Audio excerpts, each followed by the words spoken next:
परमात्मा से एक हो गए तो पूरी कायनात ही एक है, सब इंसान ही एक हैं। तो फिर एक मनों में एक भाव हर एक के लिए संतों का मन पिघलता, और हर एक के लिए कि इनकी आत्मा अगर तड़प रही है तो इस आत्मा को भी शांति मिले इस परमात्मा के साथ जुड़ के।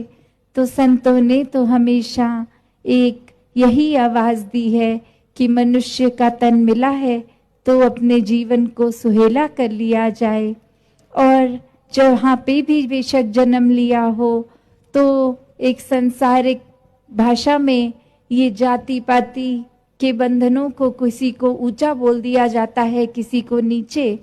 पर अगर सोच के देखें कि ये परमात्मा की ही अगर कोई जाति नहीं तो इसकी बनाई रचना की जाति कैसे हो सकती है? कोई ऊंचा और कोई नीचा कैसे हो सकता है? सब एक ही समान। तो कैसे एक वो भी बात अगर हम सोच के देखें कि अक्सर मनुष्य अहंकार और भ्रमों में इतना खचित हो जाता है कि स्वयं ही खुद को श्रेष्ठता देने लग जाता है, अपने भावों को, अपने थॉट्स को उस तरह ही कि मैं किसी तरह श्रेष्ठ लगूं और बाकी सब नीचे दिखें। तो इस बात को भी अगर गहराई में सोच के देखें तो अगर हम जीतना चाहते हैं तो ये बात जरूरी नहीं कि हमारी जीत के लिए किसी का हारना जरूरी है, हर कोई भी तो जीत सकता है। उसी प्रकार जब सब में ही परमात्मा है, हर कोई श्रेष्ठ है, कोई अपनी श्रेष्ठता के खातिर किसी और को नीचा समझना, किसी और के बारे में एक नीची दृष्टि लानी, वो फिर एक करना उचित नहीं है। हर कोई श्रेष्ठ है, हर कोई इस परमात्मा की रचना है। कैसे भ्रमों की भी बात अगर करी जाए तो ये ब्रह्म ज्ञान तो सारे भ्रम तोड़ता है। एक संसार में हम तो पल पल में भ्रम बना लेते हैं। कोई पुराने समय में अगर कोई चीज उस समय वैलिड हो, उस समय वो चीज उस तरह हो, उस चीज का पर आज अगर कोई मायने नहीं और उसको फिर भी करते जाना, तो ये तो कहीं की समझदारी नहीं होगी। जैसे अगर आज बिजली आ गई है घरों में तो आज तो हमें एक स्विच जलाना है, हमारे पंखे भी चलेंगे, हमारी लाइट भी चलेगी। पर पहले का समय जब इलेक्ट्रिसिटी ही नहीं थी तो वहीं एक मशालों का, एक दियों का, एक उस तरह लालटेन इत्यादि के एक उजाला इस रूप में। पर आज अगर घर में लाइट है तो भी हम कहें नहीं वो पुरातन समय का ही ठीक है, एक होते हुए भी प्रयोग ना करें, तो वो तो समझदारी नहीं है। उसी तरह कितने ही ऐसी चीजें होती हैं जो सिर्फ हम इसलिए करते चले जा रहे हैं, चाहे आज उस बात की मान्यता ही नहीं है, एक उस तरह वो बात वैलिड ही नहीं है, फिर भी एक अंधविश्वास बना चुके हैं। एक जहाँ भक्ति में बात यही होती है कि पहले परमात्मा को देखो, फिर परमात्मा पे विश्वास करो, और यहाँ ये बुद्धि एक जो अंधविश्वासी बुद्धि होती है वो तो फिर कोई एक ना लॉजिक देखेगी ना कुछ, बस अपनी मान्यताओं में इतना पक्का गांठ बांध ली कि अपनी आंखें ही खोलने को तैयार नहीं। ये जो शब्द अंधविश्वास होता है, अंधा विश्वास, और यहाँ तो परमात्मा के दर्शन एक खुली आंखों से करने वाली बात, एक चेतनता की बात।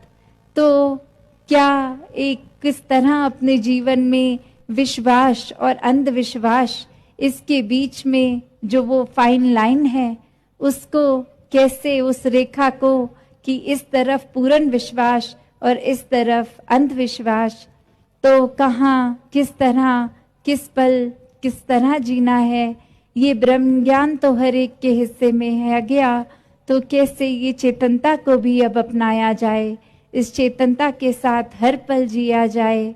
जैसे एक अंधविश्वास की ही जहाँ बात हो रही है, ये कहानी भी सभी ने सुनी ही होगी, पर दासी फिर से दोहराती है कि एक विवाह के समय एक घर में शादी का माहौल, और वहाँ एक सारे गेस्ट भी आए हैं, एक सारे अतिथि सब अब खाने के लिए तैयारी में।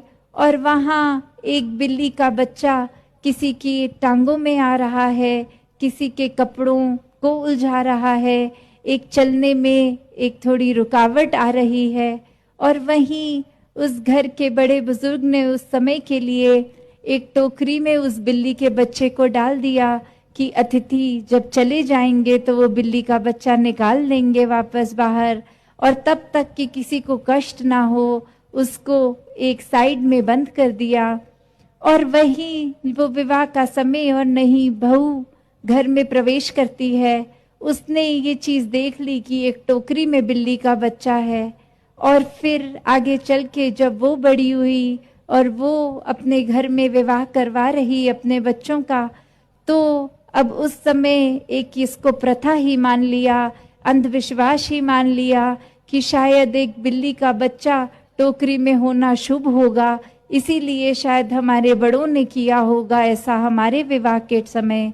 और फिर एक बिल्ली ना होते हुए भी कहीं से वो बिल्ली अरेंज करवाई गई और एक टोकरी मंगवाई गई, उसमें वो बिल्ली का बच्चा डाला हुआ।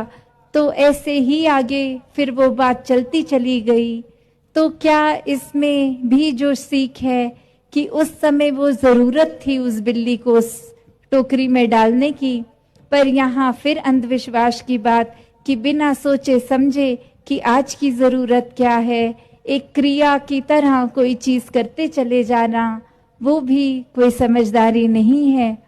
तो जहाँ हर कोई इस ब्रह्म ज्ञान के साथ हर समय की चेतनता अपना सकता है, एक बुद्धि जो परमात्मा ने दी है इसका पूर्णता से प्रयोग जीते जी भी करना है, वो अलर्टनेस रखनी है, वो मन में बात कि कोई ऊंच नीच नहीं है, एक अंधकार से अपने जीवन को प्रकाश की ओर इस ब्रह्म ज्ञान द्वारा लाया जाए। तो ऐसे करते हुए अपने भक्ति भरे जीवन को जीते चले जाएं, और फिर वो डर विश्वास की जो बात है वो डर पे आधारित ना हो।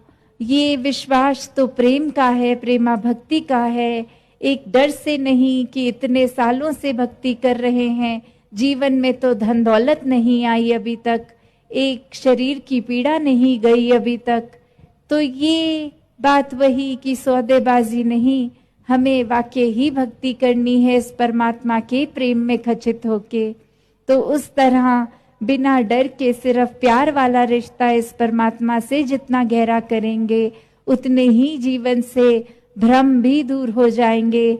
ये भूलोख्यों में जो जीवन कट रहा है ये अब इसको मकसद मिल जाएगा, कारण मिल जाएगा, तो अपने आप ही ये भ्रम भुलेखे दूर होते चले जाएंगे। तो दासी और समय ना लेकर इन्हीं शब्दों से आपसे आज्ञा लेगी। साथ संगत जी, धन निरंकार जी।